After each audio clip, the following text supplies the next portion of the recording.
Сәлем достар, каналыма қош келдіңіздер. Бүгін өте дәмді болонеза пиццасын жасадым. Кәдімгі пиццериядағы оригинал рецебі. Оригинал соусы қалай дайындалады, қандай градуста пісірілетінін толық түсіндіретін боламын.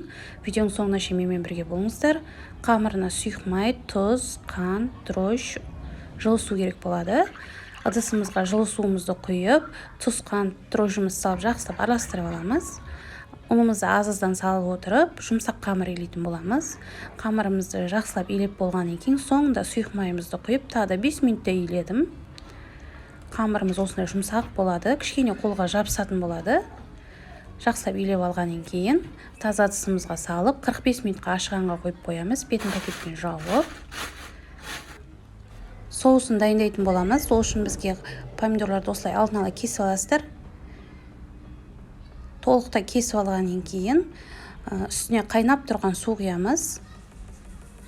Суды құйып 5-6 минуттай қойып қоямыз. Су қайнап тұрған суда, сонда сырты тез ашылатын болады помидордың.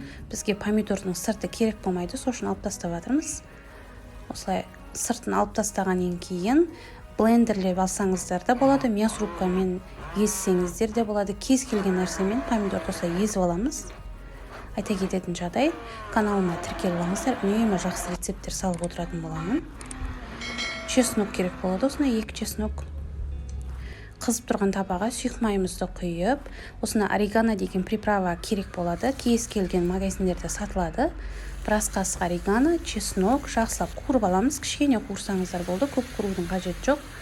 Үстіне езілген помидорымызды құйып, қайнататын боламыз. Дәміне қарай кішкене тұз, паприка салдым. Жақсылап араластырып, жай отта 10 минуттай бұқтырып қоямыз.